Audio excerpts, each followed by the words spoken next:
नमस्कार दोस्तों, मैं अतुल गौर एक बार फिर से आपका हार्दिक स्वागत करता हूं। आओ विज्ञान सीखिए में चलिए फटाफट शुरू करते हैं कि मलेरिया मुख्य रूप से मनुष्यों में कैसे फैलता है। हवाई बूंदों से, दूषित भोजन और पानी से, यौन संपर्क से, मच्छर के काटने से। इसका आंसर आपको कमेंट बॉक्स में लिखना है। ये आज का आपका चैलेंज है। चलिए, मलेरिया का प्राथमिक कारण क्या है? मलेरिया का प्राथमिक कारण क्या होता है? जीवाणु, वायरस, प्रोटोजोआ, पेट का कीड़ा। मलेरिया देखो मच्छर के काटने से तो फैलता है, लेकिन मच्छर कुछ उसमें करता नहीं, वो सिर्फ आपको काटता है। उसके पेट में एक प्रकार का सूक्ष्म जीव होता है जो वो आपके अंदर छोड़ देता है। वो सूक्ष्म जीव प्रोटोजोआ होते हैं।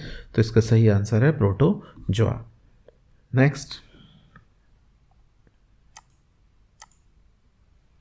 प्लाज्मोडियम परजीवी, वो जो प्रोटोजोआ होता है उसको प्लाज्मोडियम प्रकार का प्रोटोजोआ होता है। प्लाज्मोडियम परजीवी की कौन सी प्रजाति मनुष्यों में मलेरिया के अधिकांश मामलों के लिए उत्तरदायी है? तो जो प्लाज्मोडियम फाल्सीपेरम होता है, इसी से सबसे ज़्यादा लोग मलेरिया से पीड़ित होते हैं। आंसर है प्लाज्मोडियम फाल्सीपेरम। प्लाज्मोडियम परजीवी मुख्य रूप से मानव शरीर में किस अंग को निशाना बनाता है? तो आंसर है लिवर या यकृत। इसको जो है प्लाज्मोडियम परजीवी निशाना बनाता है। मलेरिया के सामान्य लक्षण क्या होते हैं? तो मलेरिया का जो सामान्य लक्षण है वो सिर दर्द और जोड़ों का दर्द हो सकता है। मच्छर वेक्टर में प्लाज्मोडियम जीवन चक्र का कौन सा चरण होता है? तो मच्छर वेक्टर का मतलब, वेक्टर मतलब वाहक।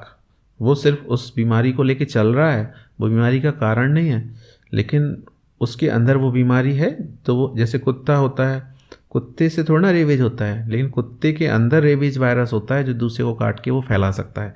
ऐसे ही मच्छर हमें बीमारी नहीं फैलाता, उसके अंदर एक प्रकार का प्लाज्मोडियम सूक्ष्म जीव होता है जो हमें मच्छर काटता है तो हमारे अंदर इंजेक्ट कर देता है और हमें हो जाता है। तो उस साइकिल को कहते हैं, उस साइकिल की उस अवस्था को कहते हैं स्पोरोजाइट। Option number 1। कौन सी मलेरिया रोधी दवा सिनकोना के पेड़ की छाल से प्राप्त होती है? सबको पता है सिनकोना के पेड़ की छाल से कोनैन प्राप्त होता है। तो आंसर है कोनैन। विश्व स्तर पर मलेरिया के मामलों का बोझ किस महाद्वीप पर सबसे अधिक है? सबसे ज़्यादा लोग मलेरिया से पीड़ित किस महाद्वीप के होते हैं? तो अफ्रीका महाद्वीप में सबसे ज़्यादा लोग अफ्रीका में मलेरिया से पीड़ित हैं। इवन आज भी मलेरिया का इलाज संभव है हमारे देश में और सभी देशों में, फिर भी सबसे ज़्यादा जो अफ्रीका में, मतलब बहुत बड़ी मात्रा में लोग मलेरिया से उनकी मौत होती है। तो आंसर है अफ्रीका महाद्वीप। स्थानिक क्षेत्रों में मलेरिया के खिलाफ निम्नलिखित में से कौन सा एक निवारक उपाय है? नियमित टीकाकरण, एंटीबायोटिक प्रोफिलैक्सिस, मौखिक पुनर्जलीकरण चिकित्सा।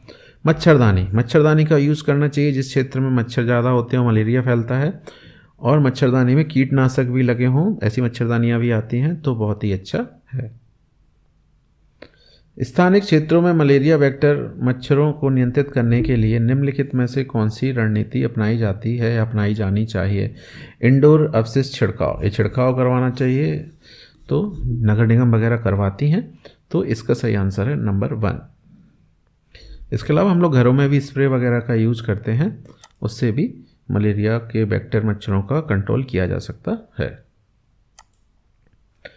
नियंत्रण के प्रयासों के बावजूद किसी विशिष्ट भौगोलिक क्षेत्र में मलेरिया संचरण के बने रहने को क्या कहते हैं?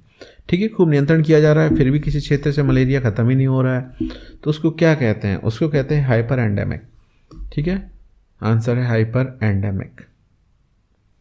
कौन सी प्लाज्मोडियम प्रजाति 72 घंटे के बुखार चक्र से जुड़ी है?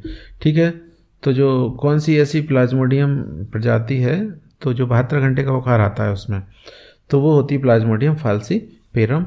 इसमें जो मलेरिया आता है उसमें 72 घंटे की साइकिल चलती है बुखार की, इसमें 72 घंटे का साइकिल आती है।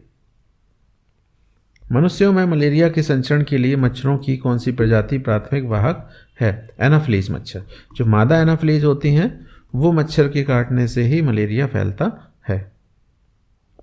किसी आबादी में व्यक्तियों को मलेरिया रोधी दवाएं देने की रणनीति को क्या कहा जाता है, भले ही उनमें मलेरिया के लक्षण हो या ना हो? देखो, इस तरह की जब रणनीति अपनाई जाती है सरकार द्वारा या सिस्टम द्वारा, कि एक क्षेत्र में जहाँ पर हमें पता है कि बड़ी मात्रा में लोग मलेरिया से प्रभावित होते हैं और हम उनको भी दवाइयाँ बांटते हैं जिनको मलेरिया नहीं हुआ है। ये हमने देखा होगा अपने देश में, जब कोरोना फैला था, कोविड, तब प्रिकॉशंस के तौर पे दवाइयाँ दी गई थी जिनकी चुनाव में ड्यूटी वगैरह लगी थी, जिनकी चुनाव में ड्यूटी लगी थी, भले उन्हें कोरोना हो या ना हो, उनको दवाइयों का सेट दिया गया था।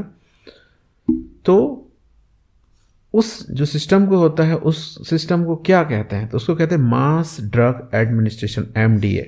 बड़ी मात्रा में जब दवाइयों का वितरण होता है प्रिकॉशंस के तौर पे, मतलब किसी को बीमारी नहीं है फिर भी प्रिकॉशन के तौर पे दवाइयाँ दी जाती हैं, तो उसको MDA कहते हैं। मलेरिया को नियंत्रित और ख़त्म करने की वैश्विक पहल का मुख्य लक्ष्य क्या है? ठीक है, क्या मुख्य लक्ष्य है इसका? दुनिया भर से मलेरिया का उन्मूलन, एरेडिकेशन। पूरी दुनिया से मलेरिया को समाप्त कर देना ही इसका मुख्य लक्ष्य है। हमारा बोनस क्वेश्चन आ गया कि मलेरिया मुख्य रूप से मनुष्यों में कैसे फैलता है? तो मच्छरों के काटने से मलेरिया जो है मनुष्यों में फैलता है। यदि आपको हमारे वीडियो पसंद है तो प्लीज़ आप हमारे इस टेलीग्राम लिंक पर जाकर आप हमारे चैनल को ज्वाइन कर लें और हमारे फेसबुक या यूट्यूब को, हमारे चैनल को ज़रूर सब्सक्राइब कर दें। इससे हमें बहुत ज़्यादा मोटिवेशन मिलता है। और आपका बहुत बहुत धन्यवाद।